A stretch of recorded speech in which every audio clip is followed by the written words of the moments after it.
Investor Deborah Breed. She's one of Barron's top financial advisors 3 years in a row. President of DK Breed Investment Management. Now, CNBC contributor Peter Schiff. We also have Jerry Boyer.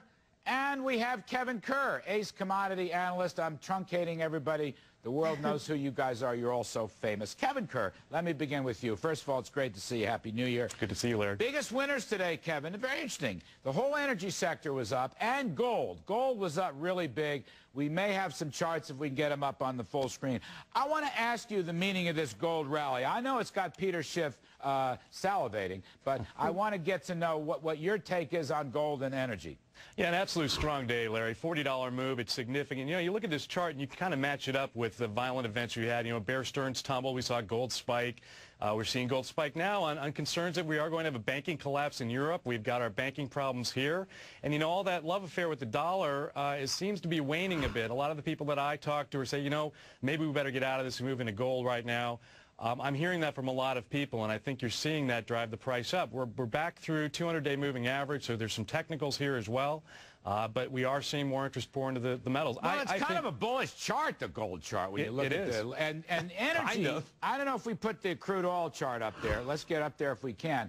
All right, that's gold. Didn't we just do the gold chart? Let's put the oil chart up. There you go. Now, at the bottom of that chart in the lower right, it could be a bottom or not. It's a close call, Kevin. You think energy, oil's bottoming? You know, when I look at this chart, what we're seeing here is we're seeing traders look at the options, look at the market. How much downside is there to this market? Sustained downside. I mean, what are we talking about? $20 oil sustained for 6 months. There's not a lot of interest in the options market in this. I think you are seeing some basing here. I mean, look, there's a lot of supply right now. We have refineries slowing down. We don't have the demand picking up yet. We have to see the global engine start firing again before we're going to get significant increases. But I think our nominal price is more around 55, 60.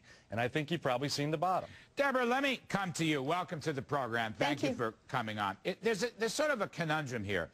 The credit fear markets are doing great. All these LIBOR and swap spreads are way, way, way down. That's got to be a big positive. And yet the stock market, well, it's still above the November 20 lows, but it sure has been slumping in the last couple of weeks. We have a chart up. The 2-year swap spread is the blue. Now, that's inverted to show you the relationship with stocks. But the rise in that blue line is really the collapse of the swap spread back to normalcy. You look at the S&P spread against that. Deborah, there's a huge stock market rally out there someplace, according to this chart. I want to know if you agree. I agree. You do? I do. I think that's just a lot of fear that's keeping the market where it is right now. Whoa.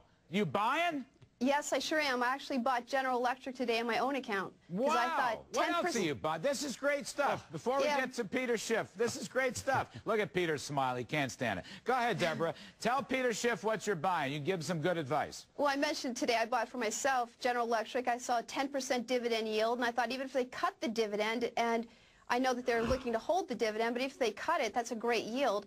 And I'm looking at stocks that because the market's down a good 43% from its highs, we have opportunities to buy stocks that are yielding, you know, 3% with great companies, whether it's Microsoft at 3% or Procter & Gamble at 2.8 or Coca-Cola at 3.6. I think these are great yields. And I think if you compare it to like the 5 or 10-year Treasury, I think it's like buying a yield and yet getting the growth thrown in for free. Because I feel these companies will come back. No growth. That's fascinating. Peter Schiff, let me take that to you. I want you to respond to Deborah Breed. I just want to add, besides the mustard seed of a lower fear factor in the credit markets, you got your $350 billion savings from retail gasoline plunge. You got your pro-corporate profits plunge in the world oil price. And you got a pretty good expansion of the money supply. To me, I know the stimulus package is a pile of junk, but this other stuff could spell a huge stock market rally, Peter. Look, well, more money is not a positive. That's just more inflation. The low oil prices aren't going to stay low. We're talking now about oil possibly bottoming. I think when oil does bottom, it's going to skyrocket. I mean, it's just going to go up as fast as it came down. But, you know, we're talking about gold. Look at what's going on with gold and stocks. The Dow is now worth just 9 ounces of gold. This is a new low for the bear market that began in 2000 when the Dow was at 43 ounces of gold. Stocks are still overvalued versus gold. I think the Dow is going to crack 7 ounces of gold this year, 5 ounces of gold next year, and then keep falling. How would that translate into the level of the Dow if you are correct? Well, you don't know. Well, let's say if the Dow is at 10,000 and gold is $2,000 an ounce, then the Dow is worth 5 ounces of gold. The point is that as the Dow loses value priced in gold, the real value of U.S. stocks is falling. It doesn't matter about the nominal value because nominal prices are going to be going up for everything. We're printing a lot of money to fund these stimulus packages, and because the stimulus package are not going to stimulate anything, the economy is going to get worse because of the stimulus package. They're going to keep upping the dosage. We're going to get more and more stimulus, and so we're going to have massive inflation. All right, Jerry Boyer, you heard Peter Schiff's cheerfulness. Now, I want to, on these subjects, by the way, Peter wrote an excellent, provocative article in the Wall Street Journal today, worried about our deficits and the fact that nobody around the world's going to buy them. So, yeah. Jerry, it's left to you. You're hitting cleanup tonight. Well, I agree that the deficits are going to get to be a problem and that we might have problems getting other nations to buy them. But let me just go to the core of his point, which is more money, in fact, does help when you're in a deflationary cycle, and we're clearly in a deflationary cycle. Now, I understand what money's just paper.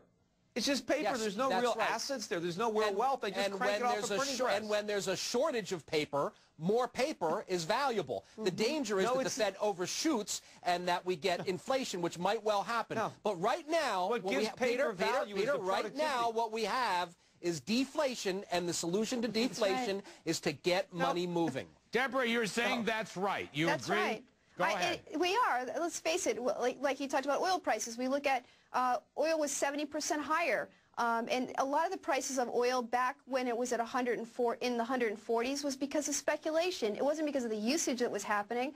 So I don't think oil is going to shoot up tomorrow. And I don't think that every company in America is going to go out of business tomorrow. I think we need to have some basic supplies. So I think it's kind of silly to sit there and put everything into gold or whatever. Not that you're going to put everything into gold, but I think it's you got to look at the fact that there's a great deal of opportunity. It's a lot better than putting everything in stocks. Plus, yes, every company isn't going out of business because the government is bailing them all out. Well, they're not bailing out Procter & Gamble, Johnson & Johnson, and Coke. They're not bailing out Coca-Cola, Johnson & Johnson. I haven't seen any money them going in for the TARP program. No, but they're bailing out the financials. If it wasn't for the government, GE would probably already be. Well, then don't buy the financials. Then don't buy the financials, but there's a whole lot of other companies out there that are not financials. What about buying? This is sort of fun. Well, let me ask first of all, Kevin Kerr, quickly. Kevin, would you invest in a reflation play, or do you think that's premature? No, I am invested in the reflation play. I think it's huge. I believe that we have seen the bottom for oil. I think that you're going to see some fluctuation here, but we do have a lot of supply. But again, you know, going back to the comment about oil prices just being pumped up on speculation, you know, we did have real worldwide demand. We still do. The same problems that existed before exist now. We've seen the pendulum swing all the way this way to 146, which we all admitted was nuts. Now down back to $30, which is just as equally insane. And so somewhere in the middle is the equilibrium, and I think we're going to trend back towards that on demand alone. Peter, I got to ask you something. This is tailor-made for you, our last moments. There's a new index fund. It's called the NASDAQ OMX Global Relief Fund. The fund is trading, okay? It's down about 40% in the last, and it's opening 2 weeks. I think they're going to start options. Melissa Lee said they're going to start options trading against the fund. It is the TARP companies, Peter, your favorite and mine, the TARP companies, all the banks, roughly 25 banks. Would you buy this fund, Peter Schiff, the TARP companies? I mean, if I'd short it maybe, I mean, on a rally, I wouldn't want to buy it. Remember, the TARP companies, all these are companies where the government is stealing all the equity from the common shareholders and putting it in a preferred share. So if you're buying common stock in any company that's getting TARP money, you're buying nothing. That value has evaporated. Now, the government is overpaying, certainly, for their shares, but the fact of the matter is whatever value is remaining in these banks is going to be owned by the government at the end of the day, and the shareholders are going to get nothing. All right. Let me get a quick whip around. Deborah, is the stimulus package so-called good or bad for the stock market? The one that's out there right now is bad. All right. Jerry Boyer. Bad, bad, bad. Bad, bad. Peter Schiff, you already told us your views.